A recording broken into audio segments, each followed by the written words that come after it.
Guys, how are you guys doing? Happy Monday to everybody. Thank you guys for tuning in and listening and keeping up with this channel. You don't know.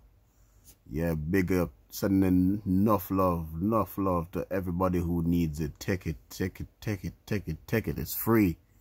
Free. Anyway, yeah. This one is a fintech news. So hopefully everybody agrees with what I'm doing here. I'm reading, trying to develop some vocabulary.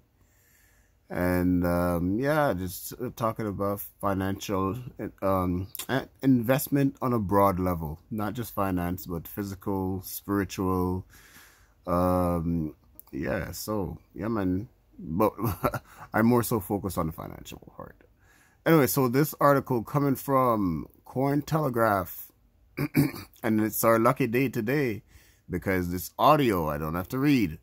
Anyway, former SEC chief blasts bogus catchphrase, and we know this catchphrase from Gary Gensler, who is the head of the SEC right now, the current SEC chief, I guess you would say. And the former one is blasting the phrase. In a sense, blasting Gary Gensler. Just come out and blast the man instead of blast the face. Anyway, regulation by enforcement. Hence, one of Gary Gensler's phrase. So this article was written by Stephen Kate. I don't know if I pronounced that right, but yes, dived into this. Thank you guys on Cointelegraph for this article. Bam! Let's read. Former SEC chief blasts bogus catchphrase, regulation by enforcement. A former Securities and Exchange Commission, SEC, official has slammed cryptocurrency lobbyists for labeling SEC enforcement actions as regulation by enforcement, calling the term a bogus big crypto catchphrase. John Reed Stark, a former chief of the Securities and Exchange Commission Office of Internet Enforcement and a crypto skeptic, opined in a January 22 post that the argument is sorely misguided, as it was just how securities regulations worked. Litigation and SEC enforcement are actually how securities regulation works, he argued. The flexibility of SEC statutory weaponry is an SEC hallmark, enabling SEC enforcement to keep fraud in check. In fact, the repetitive chorus of RBE, regulation by enforcement, is not only a misguided, deflective effort designed to tap into sympathetic libertarian and anti-regulatory mores, it's also utter nonsense. According to Stark, when the SEC Office of Internet Enforcement was created in 1998, there were critics who said SEC regulations were too vague and regulation by enforcement would stifle the growth of the Internet.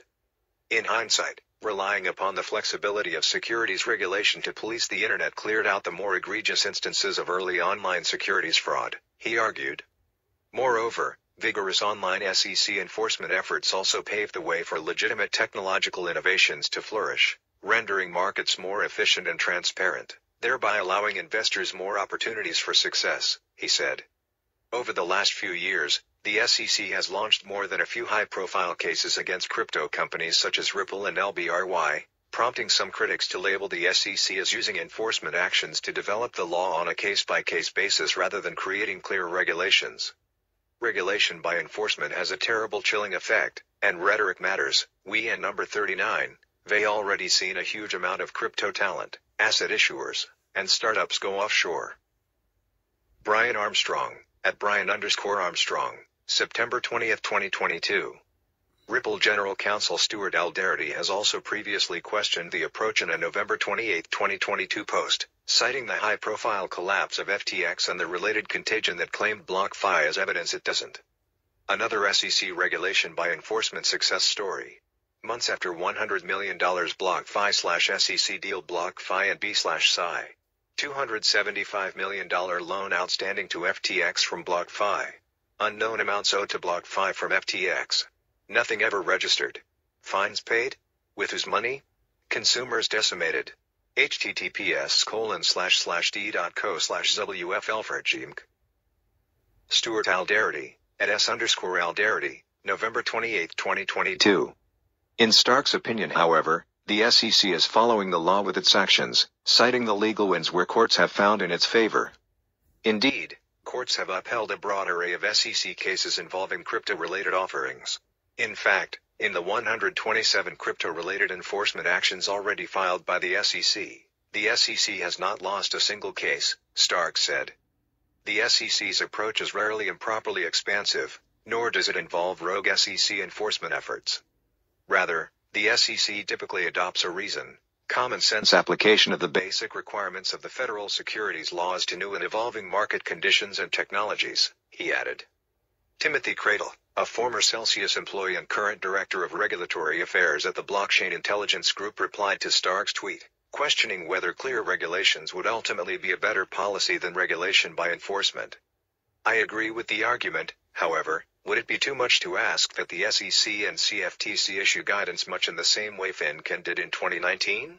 He said.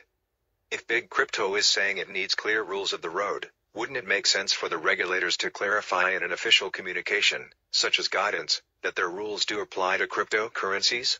Cradle added. Related, CFTC slammed for blatant regulation by enforcement over UkiDAO case.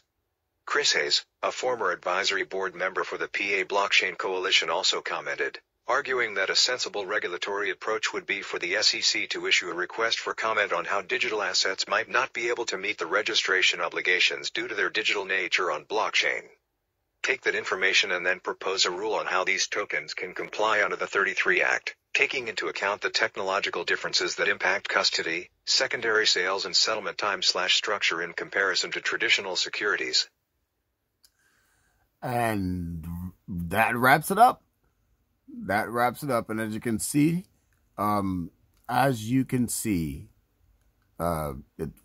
we're still trying to define this regulation for crypto, right?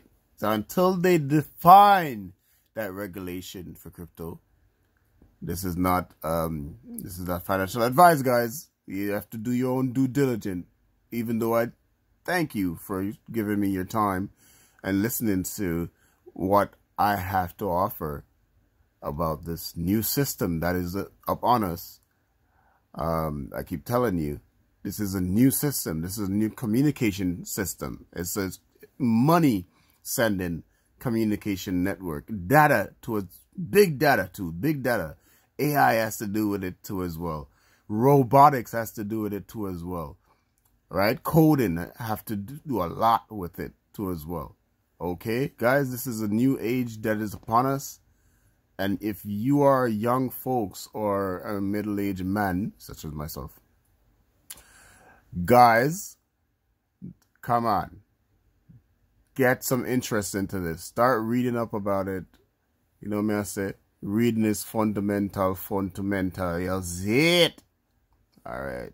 I'm going to say it again. All right. I'm going to say it again in another video. All right. Later.